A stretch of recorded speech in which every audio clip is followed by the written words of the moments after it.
Good morning everyone. तो चलिए आज जो है चैप्टर 6 का आप लोगों का once upon a time chapter जो है इसी का हम लोगों ने स्टोरी पढ़ लिया था। स्टोरी के बारे में हम लोग पढ़ लिए हैं। अब जो है इसका शॉर्ट क्वेश्चन आंसर जो B.1 में दिया हुआ है, answer the following questions very briefly. Answer the following question very briefly. तो इसमें क्वेश्चन जो है 10 दिए हुए हैं, इसको एक एक करके हम लोग समझते हुए कर लेंगे। तो चलिए शुरू करते हैं पहला नंबर क्वेश्चन। तो चलिए इसमें जो इसके पहले जो इस वंस अपॉन ए टाइम के स्टोरी को नहीं पढ़े होंगे वो मेरे चैनल के प्लेलिस्ट में जाकर उसमें आप जो है उसे अच्छा से पढ़ लीजिएगा ताकि यह स्टोरी आपको समझ में आ जाए। इसके बाद से आप लोग क्वेश्चन आंसर बनाना शुरू कीजिएगा। तो चलिए शुरू करते हैं। क्वेश्चन नंबर 1 क्या कहता है? क्वेश्चन नंबर 1 कहता है कि how was the old woman. ठीक है ना, वह बूढ़ी औरत कैसी थी। ठीक है ना, वह बूढ़ी औरत कैसी थी। एक एक छोटा छोटा आंसर है। ठीक है, तो लिखते हैं इसका answer.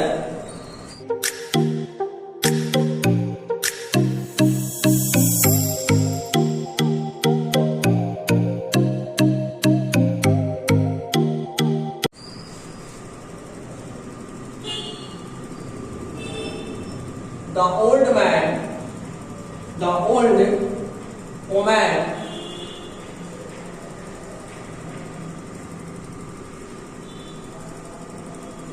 was blind but wise। ठीक है, वो बूढ़ी औरत अंधी थी लेकिन बहुत बुद्धिमान थी, बहुत चतुर थी। ठीक है ना, यह आंसर हो गया। इसके बाद से सेकंड नंबर क्या कहता है कि is the folklore present in one culture और मेनी। कहता है कि ये जो कहानी है यह जो है वर्तमान की कहानी है या जो है बहुत सारे कल्चरों को यह बोध कराता है। तो इसमें लिख लेंगे सेकंड नंबर का answer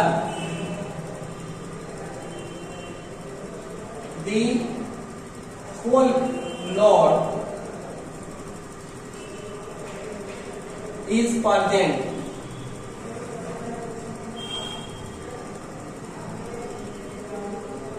in many culture, in many cultures। Okay, इसके बाद से ये सेकंड का आंसर हो गया। थर्ड नंबर क्वेश्चन कहता है कि Who is the father of the old woman? Who is the father of the old woman? बूढ़े औरत की, बूढ़े महिला की जो है पिता कौन थे? तो इसमें लिख लेंगे 3 नंबर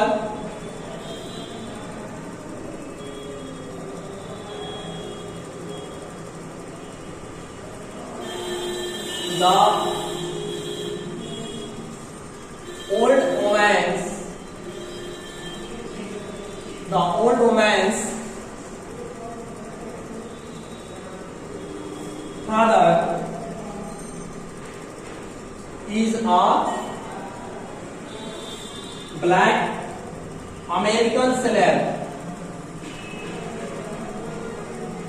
American slave। ठीक है, यह बूढ़ी औरत के पिता जो थे वह काले, ठीक है, अमेरिकन एक नौकर थे। एक अमेरिकन काले अमेरिकन जो है वह एक नौकर थे इस बूढ़ी औरत के पिता। आया कहता है 4 नंबर क्वेश्चन कि where does the old woman live. वो बूढ़ी औरत कहाँ रहती थी। ठीक है ना, तो लिख लीजिए 4th number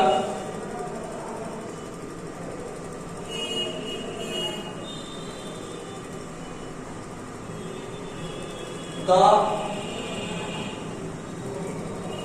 old woman lives alone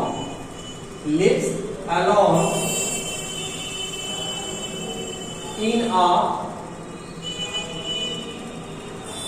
small house, in a small house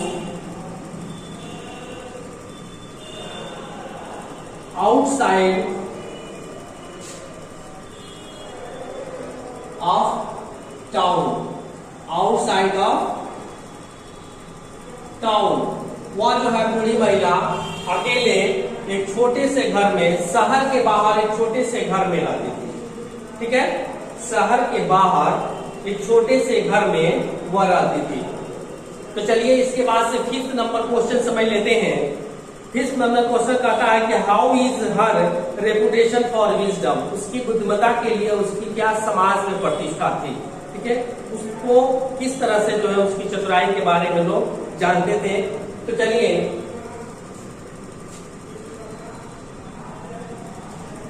5th number होगा कि the old women,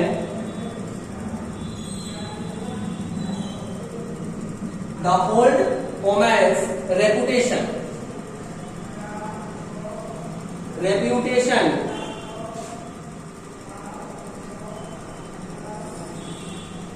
for wisdom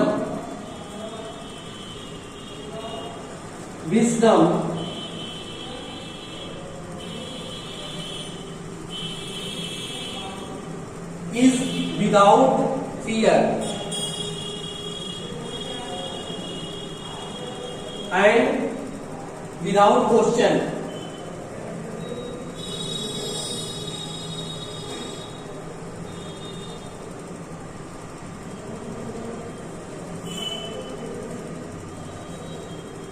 उसकी रेपुटेशन जो थी वह पूरे बुद्धिमत्ता के लिए बिना सवाल वाला उसका प्रतिष्ठा था पूरे समाज में। कहीं उसको जो है कोई क्वेश्चन नहीं खड़ा किया था उसकी बुद्धिमत्ता पर। वो इतनी समझदार थी। सी इज बोथ, इसके साथ साथ वह जो है लॉ के बारे में भी जानती थी।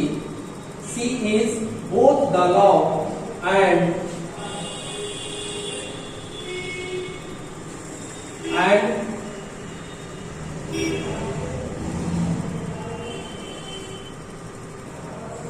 ट्रांसग्रेशन TRANSGRESSION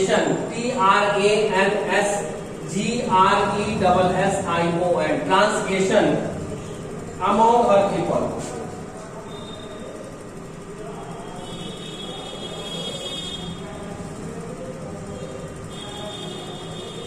तो बताता है कि वह जो है इसकी बुद्धिमत्ता जो थी वह एकदम बिल्कुल साफ सुथरी थी। उसपे कोई जो है किसी का क्लेम नहीं था और वह जो है नियम को भी जानती थी कि समाज में लोगों के साथ किस तरह से रहना चाहिए। ठीक है, क्योंकि उसका परिणाम भी गलत होता है। तो इसलिए जो है वह पूरी तरह से नीट एंड क्लीन उसके जो है बुद्धिमत्ता थी, कोई उसमें छल कपट नहीं थी। तो ये 5th नंबर का आंसर हो गया। इसके बाद से 6 नंबर कहता है कि what is her position in the neighbourhood. ठीक है ना, पड़ोसियों में इसकी क्या पोजीशन थी, क्या इसकी कंडीशन थी, इसके बारे में बताना है। तो लिख लेंगे 6 नंबर का आंसर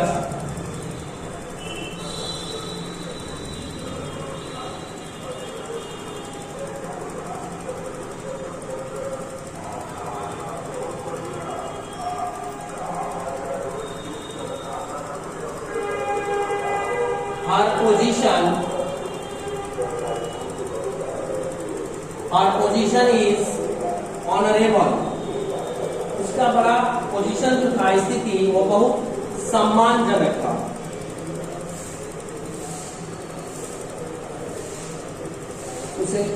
उसे आस पड़ोस में काफी लोग सम्मान देते थे। And awful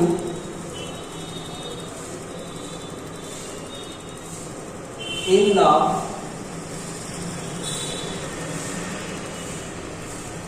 neighborhood in the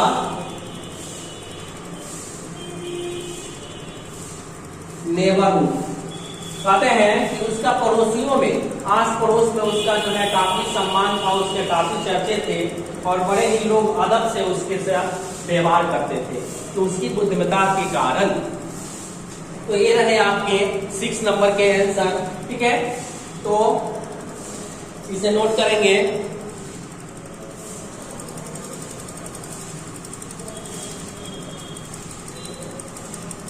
इसमें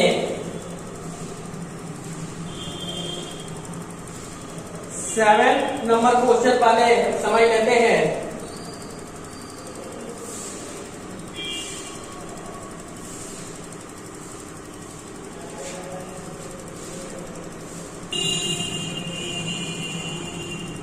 तो आइए 7 नंबर क्वेश्चन देखते हैं क्या कहता है। इसके बाद 7 नंबर क्वेश्चन है कि why did some young people visit her, क्यों कुछ लोग उसके यहाँ जाते हैं, ठीक है ना, गए, क्यों कुछ लोग जो है उसके यहाँ गए। तो इसका आंसर लिख लीजिए कि सम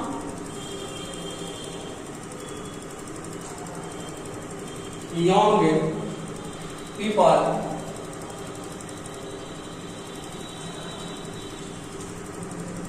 visited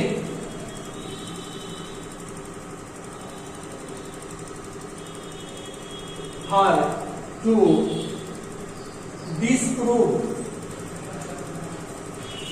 disprove her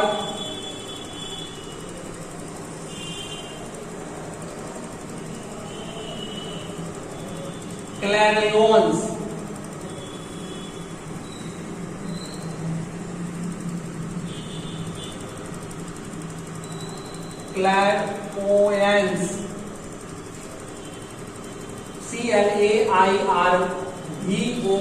clairvoyance, clairvoyance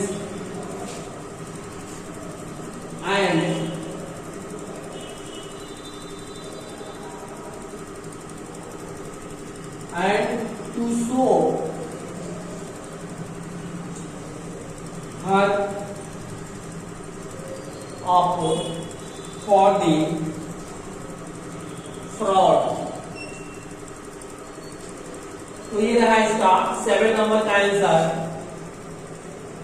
इसमें यही बताता है कि कुछ लोग उसके जो है उसे डिस्प्रूव करना चाहते थे, ठीक है ना, उसके सच्चाई को झुठला देना चाहते थे और वो साबित कर देना चाहते थे कि ये महिला जो है बुद्धिजीवी नहीं है, ये फ्रॉड है, ठीक है, ये गलत सलत बुद्धि जानती है, ये सच्चाई नहीं जानती है, ठीक है, इसलिए उसे डिस्प्रूव करने के लिए कुछ लोग गए थे, ठीक है। तो यह होगा 7 नंबर। 8 नंबर का क्वेश्चन देख लेते हैं कि what does the old woman know about those people, उस लोगों के बारे में, ठीक है ना, वो महिला क्या जानती थी, उस लोगों के बारे में, जो लोग गए थे उन लोगों के बारे में वो महिला क्या जानती थी। तो लिखेंगे 8 नंबर का answer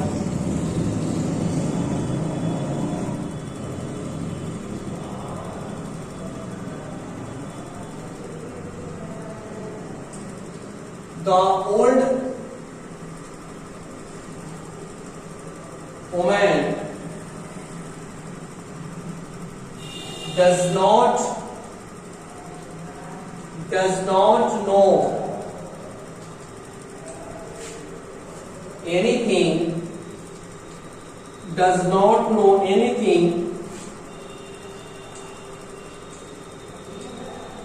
about those people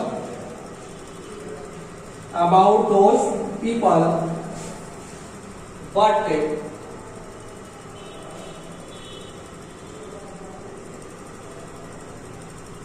only that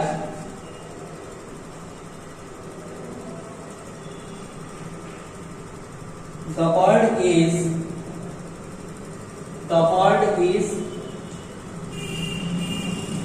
in their hands।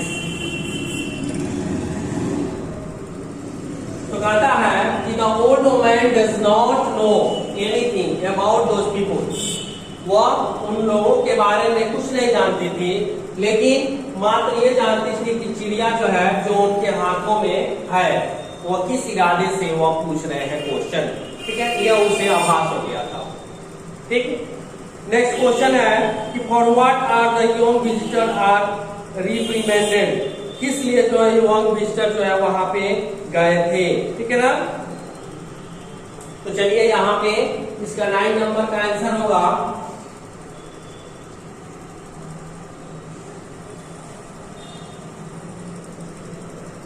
the young visitors young visitors were reprimanded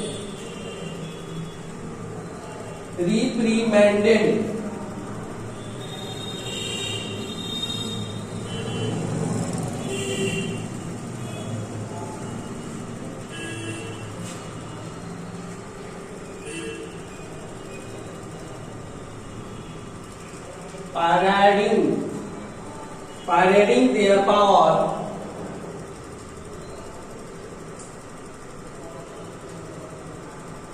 and her helplessness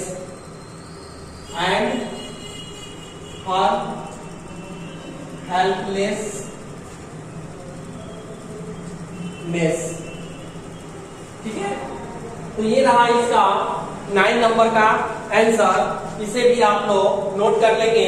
इसके बाद से एक लास्ट क्वेश्चन है जो B.1 का 10 नंबर क्वेश्चन, तो इसे समझ लेते हैं कि what does bird and woman signify to the speaker. ठीक है ना, बर्ड और वोमन के बारे में वो स्पीकर क्या बताती है, क्या प्रस्तुत करती है।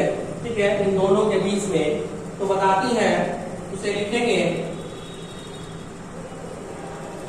टोनी मॉरिसन ने इसे लिखा है, वो टोनी मॉरिसन जो है इसके बारे में, दोनों के बीच के बारे में, बर्ड्स एंड वोमन, तो लिख लेंगे the bird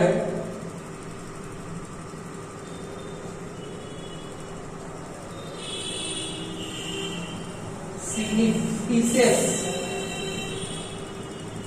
to the speaker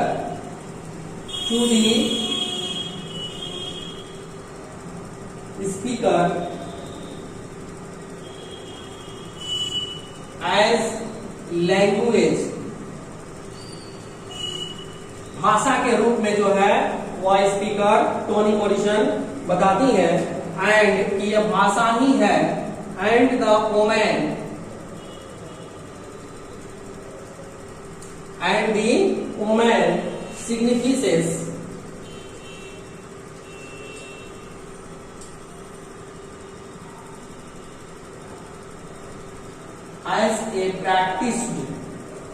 as a practiced writer। ठीक है, अनुभवी लेखक के रूप में वह प्रस्तुत करती है कि यह भाषा ही है जो कि अनुभवी लेखक जो है उसे पहचान सकता है। वो चिड़िया जो पूछ रहा है बर्ड्स के बारे में, वो उसके पूछने का क्या सेंस है। तो इसमें भाषा को जो है इन्होंने समझाने के प्रयास किया है कि भाषा बहुत ही मायने रखता है। भाषा एक ऐसी चीज है कि उसको यदि हम सही से समझें, उसका अर्थ निकाल सके, तो उसके कई मायने बदल जाते हैं। थोड़ा सा भाषा में चेंजिंग होगा तो उसके अर्थ जो है बदल जाते हैं। तो ये रहा आपका 10 नंबर क्वेश्चन का आंसर, ये आपका कंप्लीट हुआ। आप लोग सभी जो है क्वेश्चन आंसर को फेयर में नोटबुक में लिखते चलेंगे और साथ साथ याद भी करते चलेंगे। ठीक है, हमें पूरी उम्मीद है कि आप लोग जो है बेहतरीन ढंग से जो है ऑनलाइन के माध्यम से तैयारी कर रहे हैं, क्योंकि आप लोगों के पास समय भी बहुत कम है। इसलिए तो चलिए, मैं भी पूरी उम्मीद के साथ आप लोगों को लगन के साथ जो है मैं प्रयास कर रहा हूँ कि आप लोग बेहतरीन करें इसमें।